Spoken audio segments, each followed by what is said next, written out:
Though I suppose you'd be unlucky if all the spinnings were heatings and all the heatings were spinnings. Yes. Well, that would pose a problem which scientists would be eager to get into. Just why is that? But quite yes. Right. So you're not inclined to go down the path of saying that the heating, which is a spinning on this occasion, causes the ice to melt, causes qua heating the ice to melt, although it doesn't cause qua spinning the ice to melt. That's a path which would appeal to some, I think. Yes. Well, who? That was, well, to some, I can imagine. Oh, yes, who would go down that road. Yes. So well, that would be a good day-to-day vernacular way of doing it, despite of the non-vernacular status of qua. But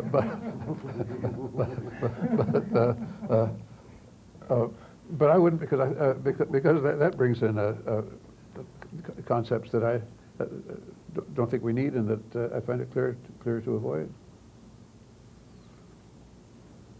I'm going to quit while I'm ahead, I think.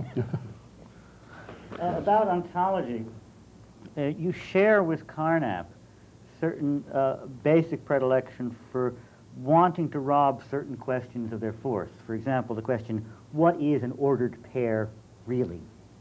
Right? Now, Carnap, one of, I think, his main motivations is to make sure that those sorts of questions don't make sense. Yes. And he has this elaborate notion of framework and what's in a framework and what's outside a framework that does that work for him. So how do you rob that kind of question? Well, I think I'd agree with Carnap in the, not framework, no, but that's right. But I would agree with his conclusion.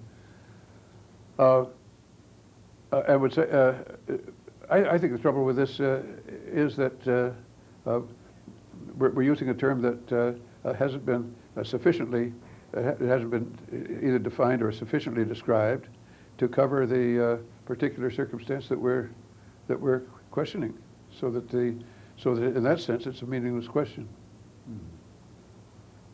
But as you said, there is no entity without identity, so you have to do something. Yes, but which entity is it? Of course, that begs the question again, but I don't see how there's any dodging that one. The ordered pair can be defined serviceably in any number of ways, and there are several ways that have come into the literature, and it doesn't matter which ones you use, just so you can prove the basic law of the ordered pair, that xy is identical with zw if and only if x is identical with z and y with w. So for practical purposes, the meaning of ordered pair is just that. Then in order, for the sake of and commonly we can leave it at that in practice, and do. And there's a corresponding situation well known in the case of saying what numbers are, what the positive integers are. Different ways of doing it, all of which are perfectly good, and it doesn't matter which. And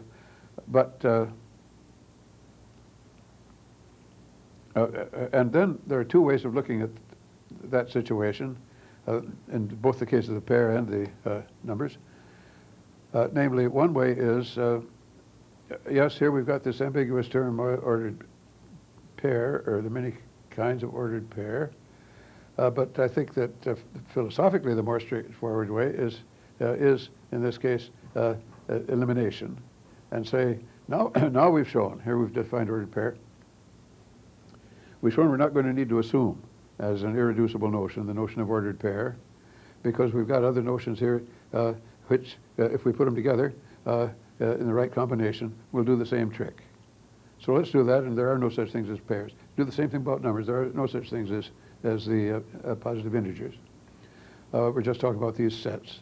But then it's awkward to keep, we need a name, a short name for these little constructions that we're serving as stand-ins for the pair.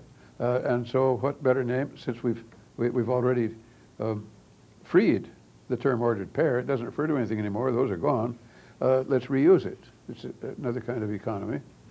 And So that's the way I suggest looking at these situations.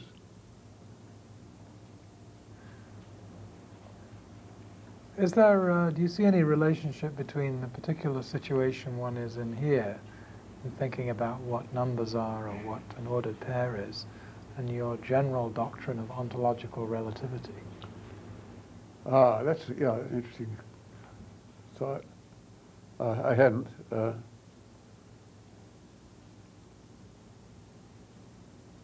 Well, yes, there certainly is, in very broad terms. The point about ontological relativity was that there are certain functions, tagging functions, you might say, which our various so-called objects were performing, but serving really, as far as the logical structure or even the empirical support and checkpoints of our theory is concerned, mere nodes in the logical structure. Yes. So that we can reshuffle these objects, put in any others that are in one-one correlation with them. They serve that purpose just as well.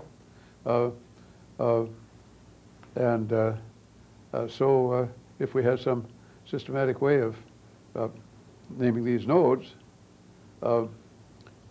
neutral names, we could just put those in and get rid of all these other names for objects. However, we have no systematic way of naming those nodes. The only thing we do is name them in our unsystematic way, and so we have these various terms for these various objects, and we talk about rabbits and this and that. But in talking about rabbits, cats, etc., we might just as well might leave out even the just as well be talking about cat complements and rabbit complements and the like.